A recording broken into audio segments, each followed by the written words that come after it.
many saying that it should be expected to start from the leaders. It should be expected to start from a president of the United States to move forward and bring that temperature down. If he is not going to, what do you do with it? What do you do about it? Well, what do you all do with it? You keep putting it out. If you all truly wanted this to change in the media at CNN and other places, your editorial board would say, we're not gonna put this stuff out, but yet you continue to put it out, and that continues to stir the base. Man, we had a hearing last week on UFO.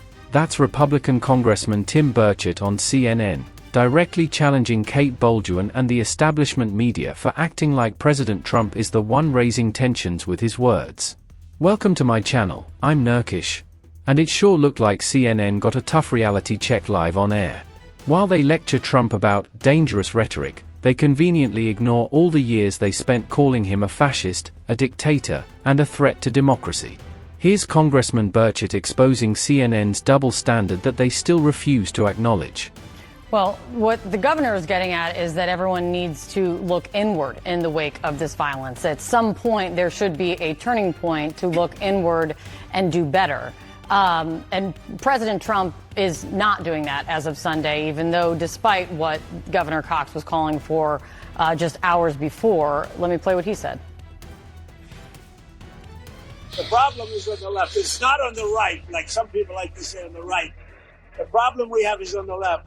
And when you look at the agitators, you look at the scum that speaks so badly of our country, the American flag burnings all over the place, that's the left. That's not the right. That is not accurate. I mean, there's a long list of recent political violence against Democrats. The point being is that there is more and more political violence across the political spectrum, targeting both the right and the left. But what do you do with this if the president does not want to take the lead in trying to help? Ma'am, it's all over. It's not just the president. The guy was shot at. He was shot at once, and he was almost assassinated twice.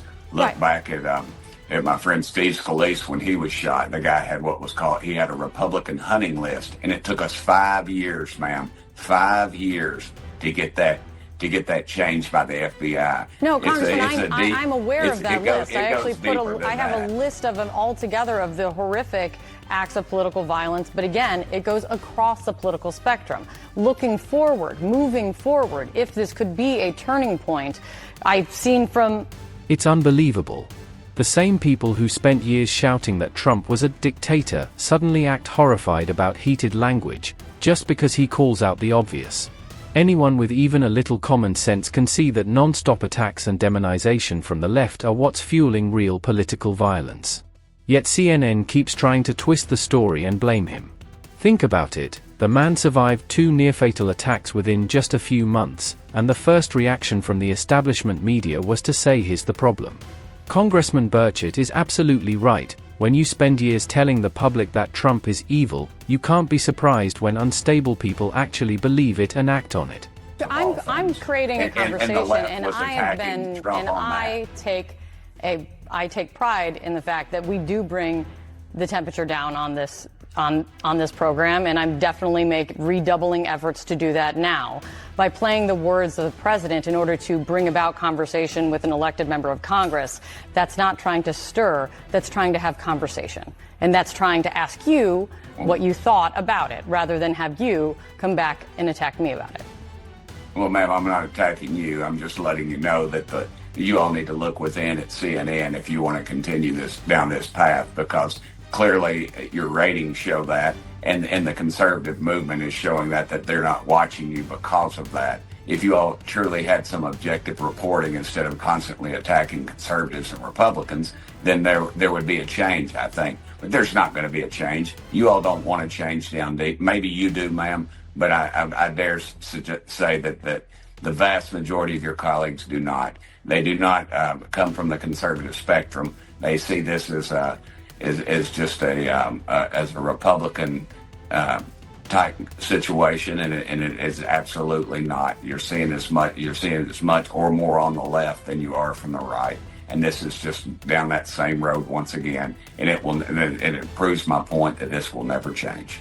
Yeah, but making broad brush statements about any group of people or vast generalizations when you are not involved in any internal discussions in this network or any other network is also not moving the ball forward in a positive way. Congressman, thank you for your time. John. Speaks volumes. All right, a big announcement coming from the House. Longtime Republican Congressman Michael McCaul announced he will not seek. And here's the truth. CNN doesn't just report outrage, they help create it, spread it, and then act like they're just innocent bystanders. When conservatives are targeted or Trump supporters are attacked, CNN looks the other way. Sometimes, they're even part of the problem themselves. But if a Democrat feels unsafe because someone wore a MAGA hat and smiled at them, suddenly it's treated as breaking news. Congressman Burchett's message couldn't be clearer. The establishment media isn't some neutral referee. They're an active player, stoking the flames while demanding Trump take all the blame. So what do you think? Do you agree with Burchett that CNN is helping create this dangerous environment? Share your thoughts in the comments below. And if you found this video helpful, don't forget to hit like and subscribe to my channel. It really makes a big difference. Thanks for watching, and I'll see you next time.